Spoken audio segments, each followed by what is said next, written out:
आजकल वर्मा जी की पत्नी देवकी जी केबल पर रियलिटी शोज देख देख कर बहुत कुछ सीख रही हैं। जैसे आज तो वो सुबह सुबह बेसुरे आलाप ले रही हैं। सा रे गा मा धा। माँ जी, सारे गामा पाधा नीसा होता है। अरे वो तो सब गाते हैं, ये मेरा स्टाइल है।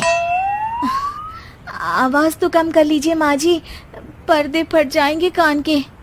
ये कहो कि पर्दों में आग लग जाएगी। देखना, मेरी आवाज सुन के जज आग लगा देगी, आग लगा देगी, तू तो आग लगा देगी, ऐसा बोलेंगे। सरिता वहां से परेशान होकर चली जाती है और सास रियाज जारी रखती है। सा रे गा ओ, सा रे नाचो। तभी बाबूजी दुकान से लौटते हैं। अरे देवकी, क्यों तानसेन बनी हुई है? कान से खून निकालोगी क्या? अरे क्या हुआ, रियाज तो करने दो मुझे। इसको रियाज बोलते हैं?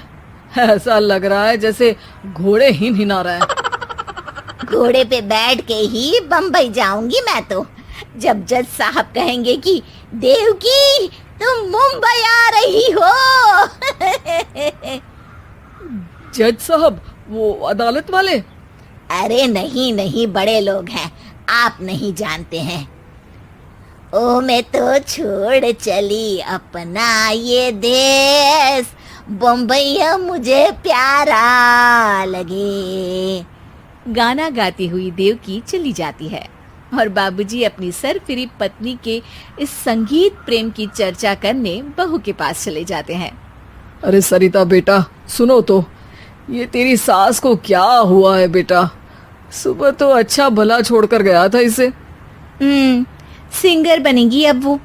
सिंगिंग रियलिटी शो में जाने की सुबह से तैयारियां चल रही हैं इनकी।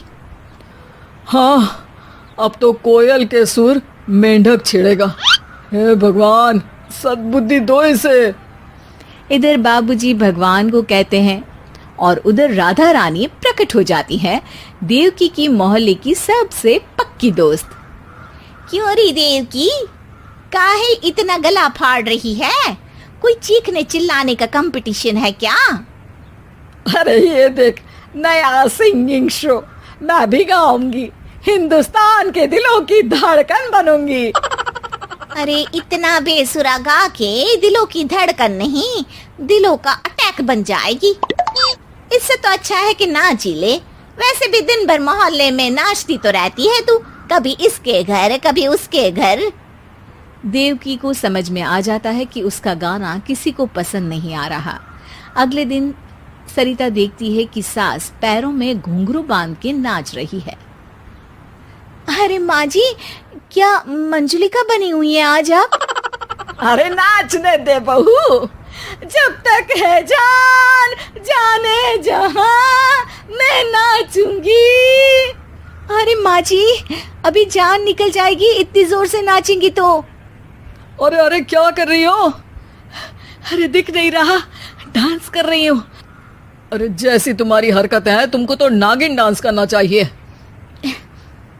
वो भी करूंगी, भांगड़ा भी करूंगी। देखना, जज मुझे देख के स्टैंडिंग ओवेशन देंगे। हाँ, स्टैंडिंग ओवेशन तो देंगे ही, ताकि खड़े होकर वहां से भाग सके तुम्हारा डांस देखकर।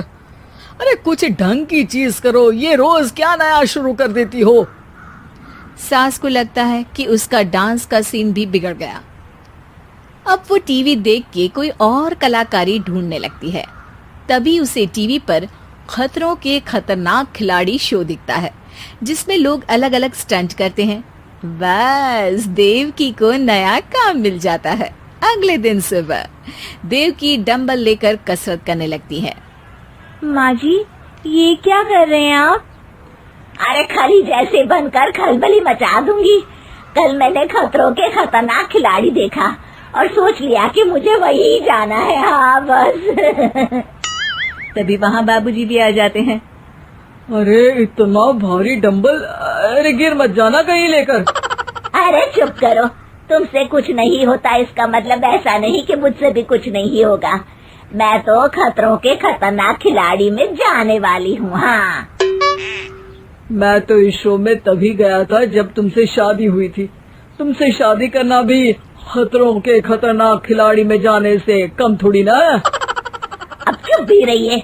अरे बहू, वो भारी वाला डंबल उठा कर ला तो। अरे ना माँ जी, आप संभाल नहीं पाओगी।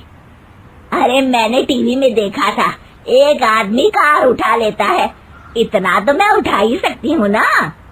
बहू घबराते हुए भारी वाले डंबल माँ के हाथ में दे देती है। जैसे ही माँ दोनों हाथ ऊपर करती है, पूरे शरीर का बैलेंस बिगड़ जाता है और वो पीछे की तरफ गिर जाती है।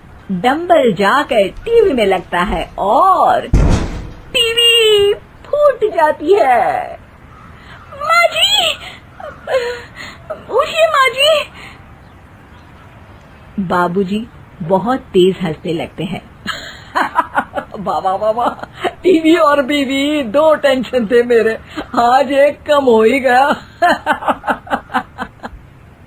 बहू भी सास को उठाते उठाते इस बात पर ताली बजाकर हंसने लगती है और देवकी फिर से गिर जाती है।